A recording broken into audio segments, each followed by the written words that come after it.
warahmatullahi wabarakatuh. Masa pandemi gini jangan lupa memakai masker dan pada zona PPKM ini jangan kemana-mana. Di sini saya izin membuka masker. Nah, di sini saya akan menyampaikan materi dari tugas UAS wajah saya. Perkenalkan, nama saya Nida Nur Rahma dari Prodi Perbankan Syariah semester 4 Institut Pesantren Kiai Haji Abdul Halim, Mojokerto. Ini saya akan menyampaikan materi aswajah tentang karomah. Auzubillahiminasyaitonirrajim. Bismillahirrahmanirrahim. Ala inna awliyallahi la khawfun alaihim wa lahum yahzanun. Alladzina amanu wa kanu yattaqun. Lahumul basyru fil hayatid dunya wa fil akhirati la tabdila li kalimatillahi dzalika huwal fawzul azim. Yang artinya, ingatlah sesungguhnya wali-wali Allah itu tidak ada rasa takut atas mereka dan mereka tidak bersedih hati, yaitu orang-orang yang beriman dan senantiasa bertakwa. Bagi mereka berita gembira dalam kehidupan dunia dan akhirat. Tidak ada perubahan bagi janji-janji Allah. Demikian itulah kemenangan yang agung. Memberitahukan bahwasannya Allah itu memberikan keistimewaan kepada orang-orang yang memiliki keimanan yang kuat dan kokoh, serta beramal sholih dan selalu bertakwa kepada Allah, sebagai firman yang tadi, itu surat Yunus ayat 62 sampai 64. Baik, selanjutnya kita masukkan saja ke materi, yaitu tentang pengertian karomah itu sendiri. Nah, di sini menurut beberapa para ahli, karomah itu memiliki arti, menurut Abdul Qasim Al-Quraisy, yaitu karomah adalah suatu aktivitas yang dianggap sebagai hal yang bertentangan dengan adat kebiasaan manusia pada umumnya, yaitu dapat juga dianggap sebagai realitas sifat wali-wali Allah tentang sebuah makna kebenaran dalam situasi yang dianggap kurang baik. Itu menurut ahli Abdul Qasim Al-Quraisy.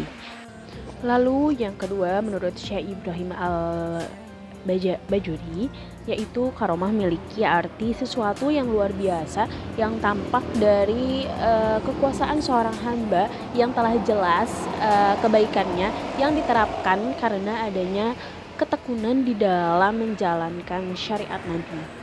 Itu menurut Syekh Ibrahim Al-Bajuri. Lalu lanjut ke karomah menurut Said Hawa, yaitu karomah adalah memang benar-benar terjadi dan akan tetap terjadi pada wilayah tasawuf. Nah, karomah juga bisa terjadi pada orang yang belum sempurna istiqomahnya. Tapi bagi orang yang benar-benar lurus istiqomahnya dan tanpa karomahnya, barangkali karomahnya itu bisa identik dengan kewalian. Memahami karomah dari kacamata para ahli cukup beragam dari tiga para ahli tersebut. Nah, memang bagi sebagian umat Islam, karomah adalah sesuatu yang bertentangan dengan adat kebiasaan memang. Nah, wilayah pembahasan karomah ini terletak pada ilmu tasawuf. Selain menurut para ahli, karomah juga bisa diartikan dalam Kamus Bahasa Indonesia, yang berarti karomah adalah kemuliaan yang berupa sesuatu yang di luar logika manusia yang Allah berikan kepada wali Allah. Itu menurut Kamus Besar Bahasa Indonesia. Nah, jika diselidiki lebih dalam lagi, karomah ini berasal dari bahasa Arab. Dalam Al-Quran, istilah karomah dekat dengan Al-Karim, yang berarti maha mulia.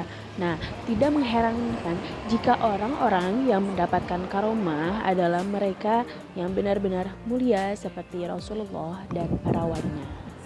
Lalu setelah kita mengetahui dari para ahli, kamus besar, serta bahasa Arab dalam Al-Quran, kita bisa tarik kesimpulan bahwa karomah itu bentuk yang diberikan Allah Subhanahu wa Ta'ala kepada manusia istimewa seperti Rasulullah SAW, sahabat, para wali. Nah, karomah di sini disebut sebagai kemuliaan yang berada di luar nalar atau logika manusia.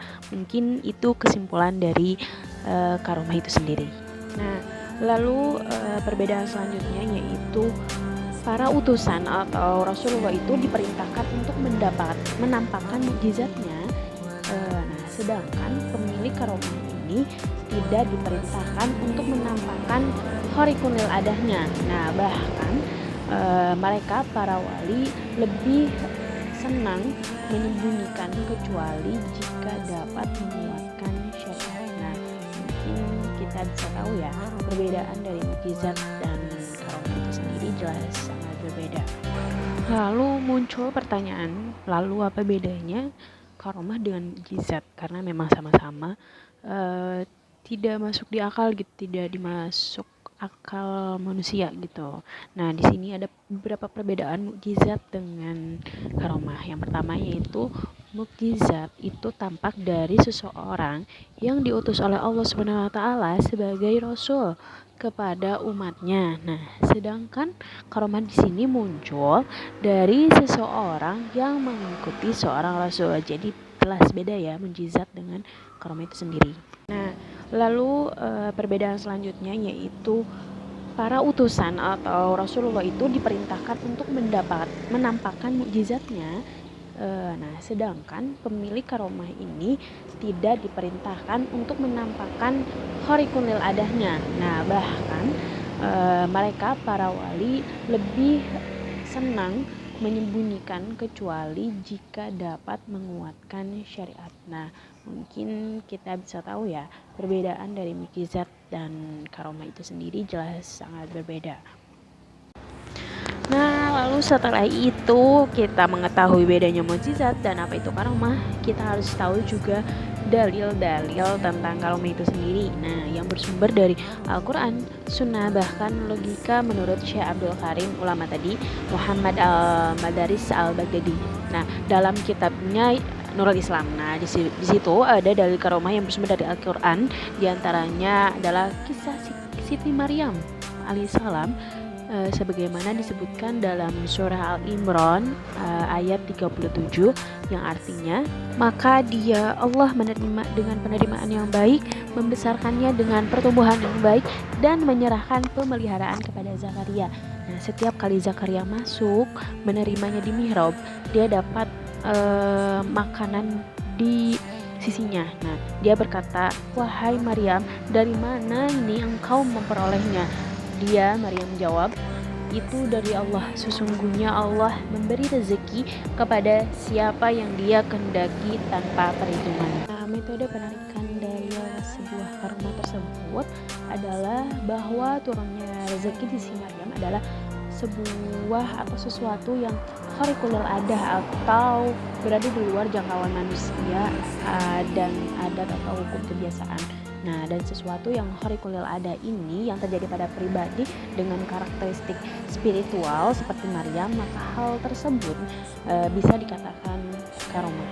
Lalu kita masuk ke materi kisah para wali tentang karomah. Yang pertama yaitu Ashabul Kahfi.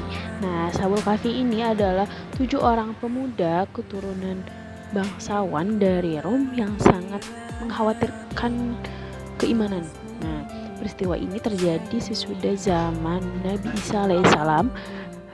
Raja mereka tidak sepaham, bahkan sangat benci sekali dengan apa yang mereka yakini.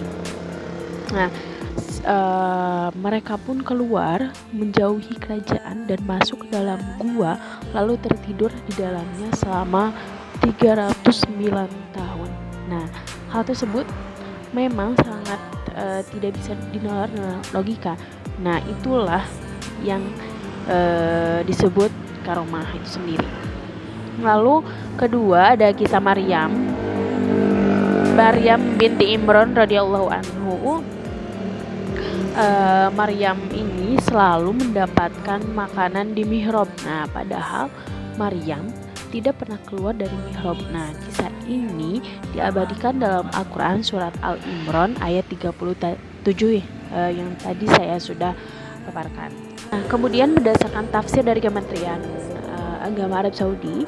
Nah, Allah menerima nazar dengan baik dan menumbuhkan Maryam dengan pertumbuhan yang baik seperti penjelasan ayat yang sebelumnya. Nah, Allah menjadikan hati hamba-hamba yang soleh sayang kepadanya dan memberikan hak asuhnya kepada Zakaria alaihissalam. Setiap kali Zakaria menemani Maryam di tempat ibadahnya, dia selalu menemukan rezeki yang baik dan mudah di tempatnya. Seperti tadi Maryam diberi makanan dari Allah Subhanahu wa taala. Nah, hal tersebut berupa contoh dari karomah. Lalu kita masuk ke kisah Amir bin Fuhairah. Nah, kisah ini bermula ketika paman Rasulullah SAW itu wafat dan nyawanya terancam oleh orang-orang kafir Quraisy. Nah, sampai akhirnya Rasulullah pun bersembunyi di gua Sur dan diberi susu kambing oleh pengembala kambing. Nah, yang tadi itu Amir bin Fuhairah. Nah, tidak hanya pengembala kambing. Nah, Amir awalnya hanya budak Abu Bakar yang kemudian mengikuti ajaran Rasulullah. Nah, berkat upayanya selalu memuliakan Rasulullah dan sahabat, nah Amir ini ditunjuk sebagai salah satu dari 70 sahabat yang ditugaskan untuk melakukan dakwah kepada Bani Amir bin Najih. Lalu lanjut kisahnya itu, Amir tewas ditusuk oleh tombak yang dihantam Jabar bin Salma. Nah, dalam kematiannya ini, Amin bin Fuhairah berseru lantang, "Demi Allah, aku telah menang wahai Jabar bin Salma." Nah, pada momen inilah karomah Amir terjadi. Nah, saat jasadnya ini mulai roboh, justru jasadnya terangkat ke langit. Jabar si pembunuh itu menyaksikan dengan terdiam dan tidak bersuara. Nah, Jabar ini benar-benar menyaksikan jasad Amir ini terangkat ke langit karena kemuliaan dari Allah Subhanahu wa taala. Masya Allah. Kesemua sifat itu sudah cukup membuktikan apa yang terjadi. Khariqul adah pada mereka adalah karomah semata dari Allah. Mungkin hanya itu materi presentasi tentang karomah, bagaimana perbedaannya dengan mukjizat tadi, lalu dalil-dalilnya, serta kisah-kisah para wali seperti Siti Maryam dan Ashabul Kahfi dan lain sebagainya. Mungkin kurang dan lebihnya mohon dimaafkan karena kekurangan datang dari saya dan kelebihan hanya milik Allah Subhanahu wa taala. Terima kasih atas perhatiannya dan semoga menjadi informasi atau menjadi referensi bagi mahasiswa-mahasiswa lain yang ingin mencari materi tentang aswaja. Mungkin hanya itu dari saya, Nida Nurrohmah. Saya pamit undur diri. Wassalamualaikum warahmatullahi wabarakatuh.